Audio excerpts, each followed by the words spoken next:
Hey everyone, welcome back to Trivia Bench, where we dive into the greatest moments and players in the fun world of all things sports.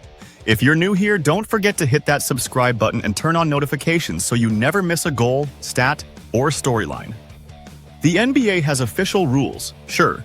Traveling, fouls, shot clock violations, we all know those. But the league also has a secret rulebook, one that isn't printed anywhere, one enforced by reputation, respect, and occasionally revenge screens.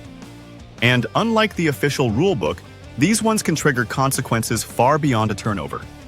We've narrowed it down to 4 of the most interesting rules, plus a bonus that might just be the pettiest of them all. Let's get into it. Rule 1. Never shoot after the buzzer in a blowout. You might think basketball players would shoot whenever they can, especially for a free bucket. But one of the most sacred unwritten rules is this. If the game is already decided, you do not take a shot when the final buzzer is about to sound. You just hold the ball. Why? Because it's considered disrespectful. The scoreboard may say the contest is over, but the court says you dribble it out like a professional. Launching a needless heave in garbage time just for personal flair tells the other team you're not just beating them, you're humiliating them. This rule shows the stark contrast between statistical logic and basketball culture. A rookie might think 2 points is 2 points, but the veterans think respect is respect. And disrespect has a long memory. Even when teams are up 20+, the winning side is expected to close the game with grace, not showboating. It's not about the math, it's about the message. The NBA may encourage highlights, but players police timing. And break it at the wrong moment? The next one to deliver culture enforcement might not be a referee. Rule 2. If you talk trash, you better be guarding that player.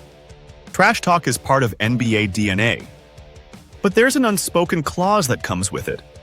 You must back up your words with your matchup.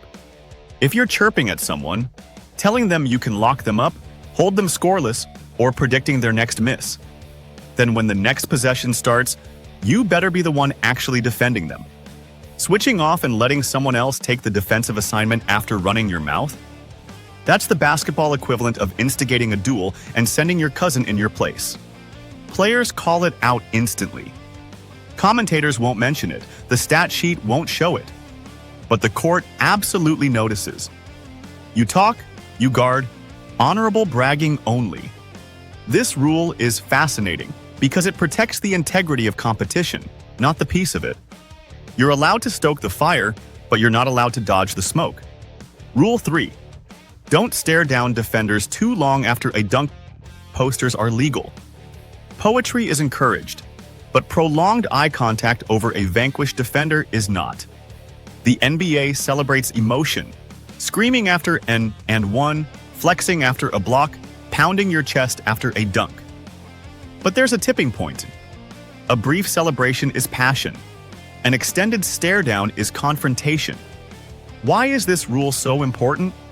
Because dunking on someone is basketball, but lingering over them is narrative. It tells the world you didn't just score on a player, you conquered them. So what's allowed? Fist pump, roar, glare for a half second on your way back up the floor. What's not allowed? Hovering over someone like a victorious gladiator while they're still recalculating their life choices on the hardwood. If the stare lasts too long, the next challenge might not be emotional. It might be physical, within the non-technical, non-flagrant boundary, of course. Respect the dunk, and don't host a funeral for the defender. Rule 4. Don't steal the ball when someone thinks the play is dead. This rule applies to a very specific basketball moment. When a player turns around holding the ball, thinking they got a whistle or waiting for the ref to acknowledge a call. In the NBA, you do not steal it from behind them, even though nothing in the official rules forbids doing so.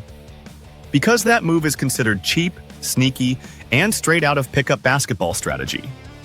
The league wants competition, not loophole theft during moments of assumed pause. You're allowed to capitalize on mistakes. You are not allowed to capitalize on misunderstandings. This rule survives because basketball etiquette sometimes matters more than legality. Bonus. Rule 6. Rookies don't get first choice on legacy jersey numbers. You get drafted to the league, you get the hat, the handshake, the contract, and the lifelong bragging rights. But if you want a particular jersey number that a veteran already wears, or wants for legacy or superstition purposes, you negotiate, or you step aside. There's a hierarchy here. Seniority beats novelty. The number belongs to the player who earned prominence first. Rookies respect the lineage. Sometimes the torch is passed willingly. Other times the number is acquired through unofficial trade like an expensive watch or a high-end dinner. It's not written anywhere, but everyone knows it. NBA careers are public, jersey numbers are personal, and there it is, the NBA's secret handshake culture. Rules governed by athletes, enforced by tradition, protected by ego, and remembered longer than any stat line. I hope you enjoyed this video. Would you like to keep me fueled so I can keep making more? You can buy me a coffee by going to the link in the description. And hey, if you love sports history and trivia as much as we do, be sure to share this video, hit the like button, and subscribe so you never miss a story from Trivia Bench.